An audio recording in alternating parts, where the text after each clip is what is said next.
Olá pessoal, tudo bem com vocês? Na aula passada a gente viu um pouquinho sobre os estados de agregação da matéria, onde nós vimos tanto o estado sólido, líquido e gasoso, onde no estado sólido as partículas estão presas umas sobre as outras e elas no máximo elas vibrariam ali, tá? Nós vimos então que no estado sólido as partículas têm formato definido e volume definido.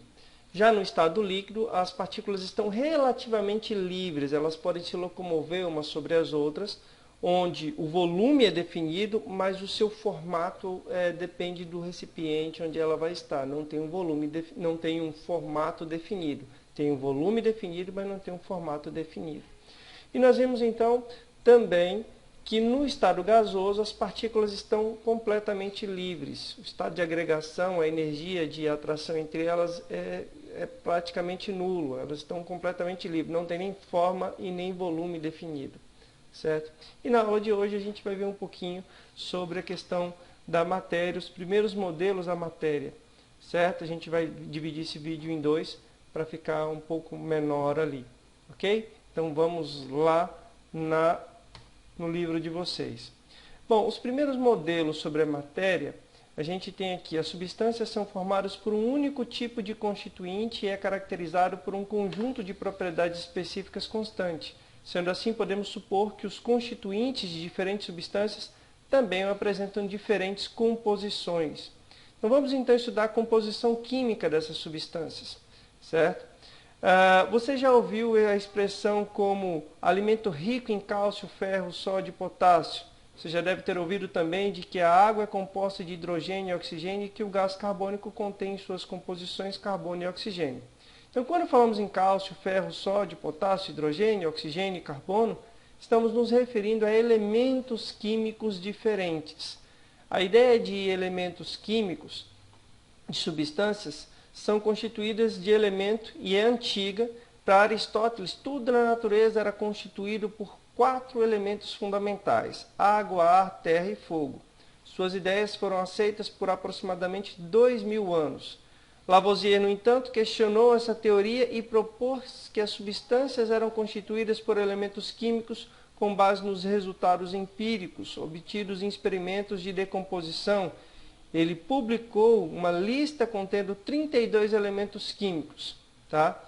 E em seu livro Traité, sua obra mais famosa, Lavoisier referencia-se a elementos químicos como princípio, elemento, substância simples e o corpo simples. Lavoisier sugeriu também que, com o avanço da ciência, outros elementos seriam descobertos. Bom, ele defendia a ideia que as partículas que formam as substâncias eram constituídas por elementos químicos.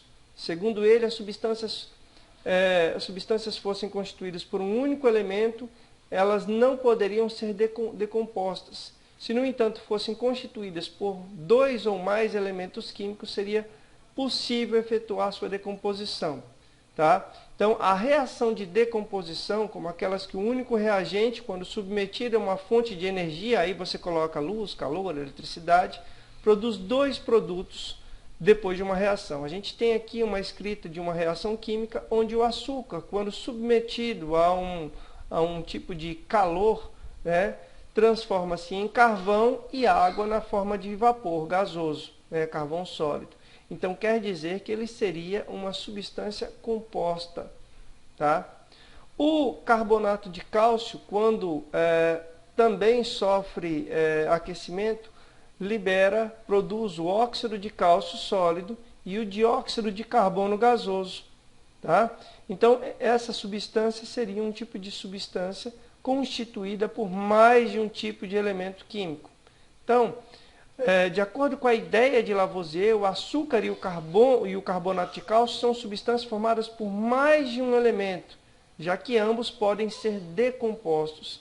É importante salientar que esse conceito de elemento químico, como constituinte de partícula, é da época de Lavoisier, é que ao longo da história esse conceito evoluiu. Então, a definição atual de elemento químico difere da existência do fim do século XVIII, já que os diversos estudos sobre esse tema continuam a ser feitos por vários pesquisadores, muitos deles considerados dados equipamentos aos que Lavoisier não tinha acesso. Tá? Então, hoje, a definição de elemento químico é um pouquinho diferente. Ela tem algumas características que a gente vai prever, vai estudar um pouquinho mais adiante.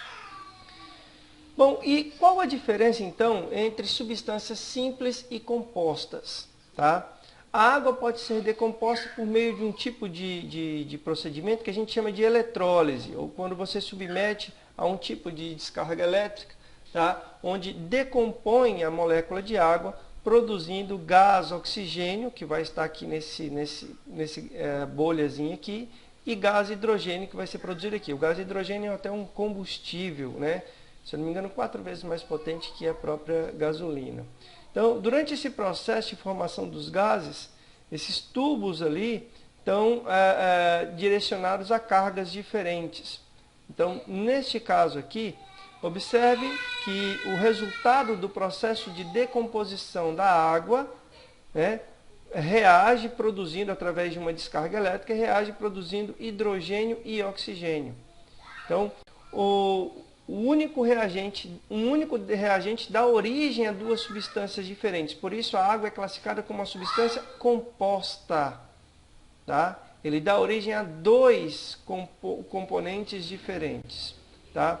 Então, substâncias compostas, a sacarose, o açúcar comum, o carbonato de cálcio, presença em conchas de calcário, o cloreto de sódio, um componente sal de cozinha e o ácido acético provenientes do vinagre.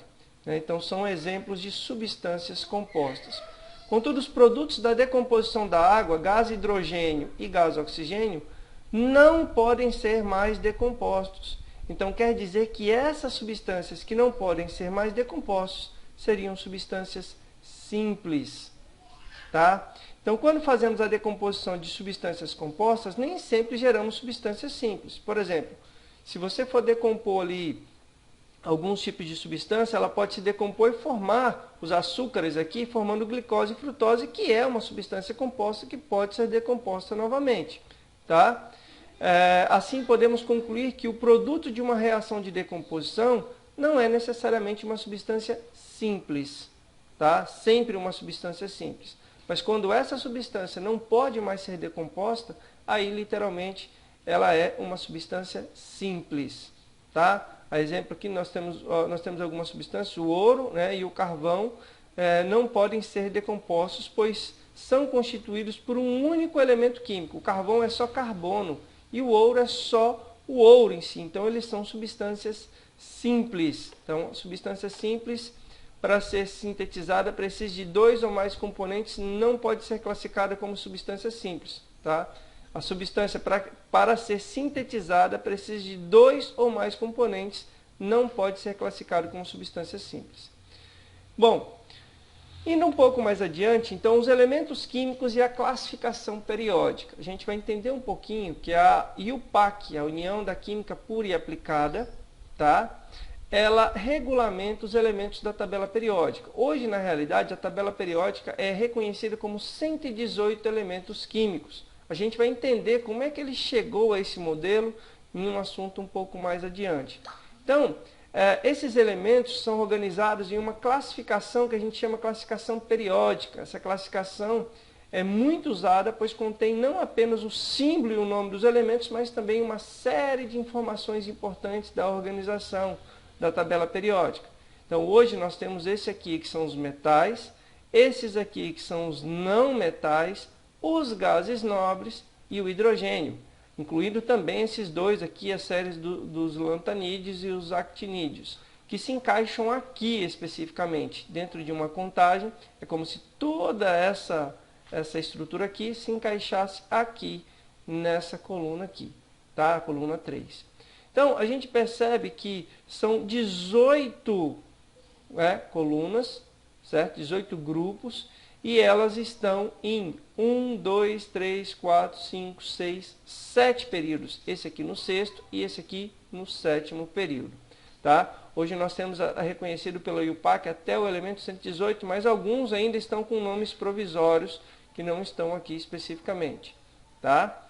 Então, o importante de classificar isso aqui é porque a organização dele facilita, obviamente, os estudos provenientes com relação a algumas características periódicas, algumas classificações, algumas organizações dos elementos. E isso é um passo que a gente vai ver um pouco mais adiante. Então, características da classificação periódica.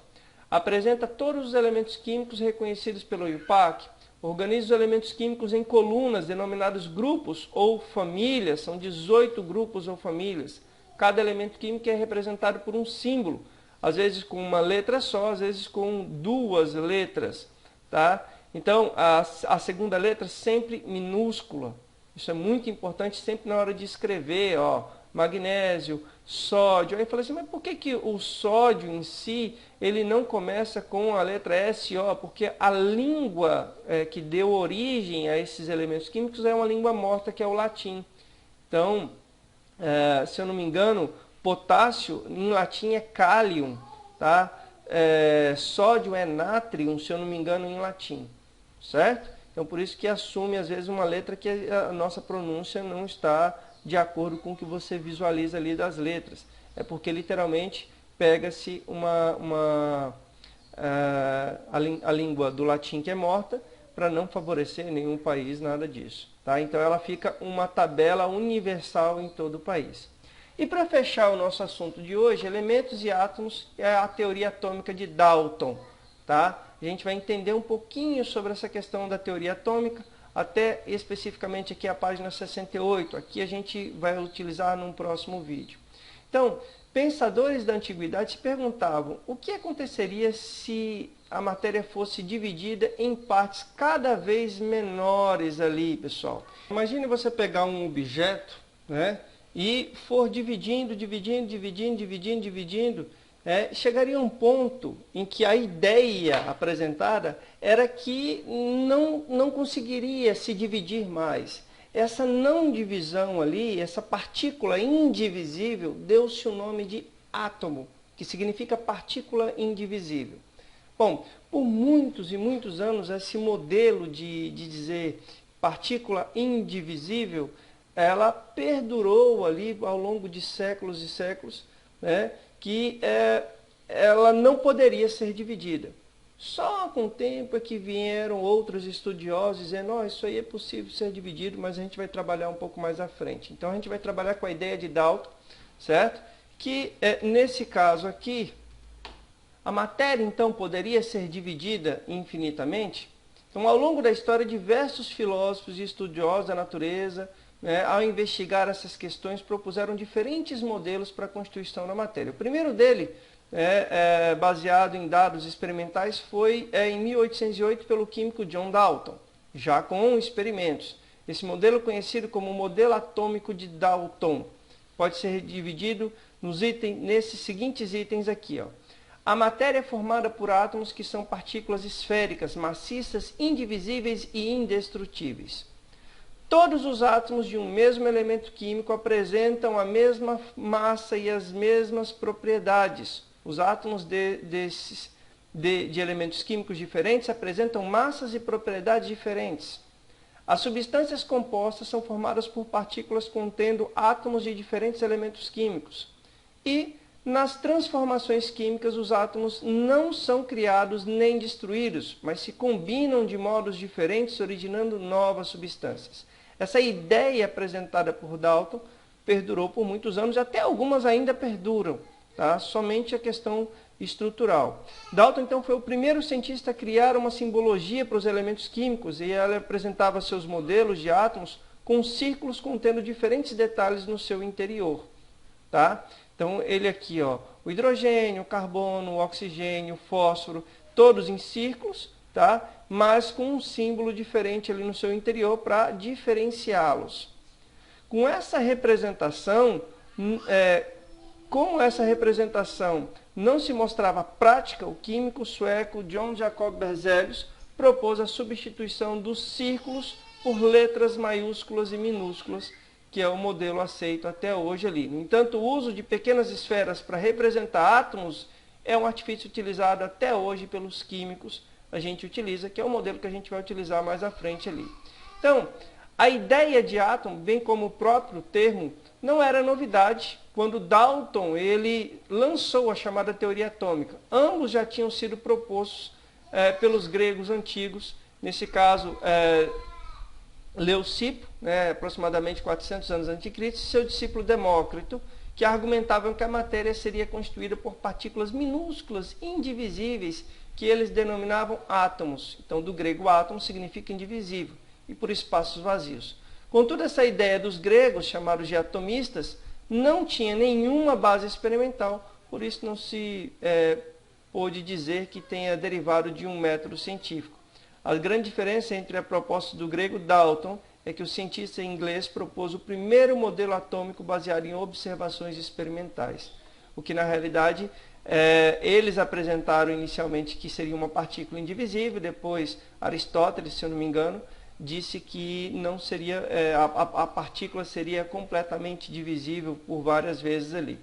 Então, mas Dalton reapresentou com modelos experimentais como seria então esse modelo de átomos, que seria um tipo de esfera maciça, indivisível, e que apresentava algumas propriedades, algumas características de cada elemento químico. Certo? Na próxima aula, a gente volta. E na próxima aula, a gente volta dando continuidade e sequência a esse conteúdo. Tá ok? Até mais. Tchau.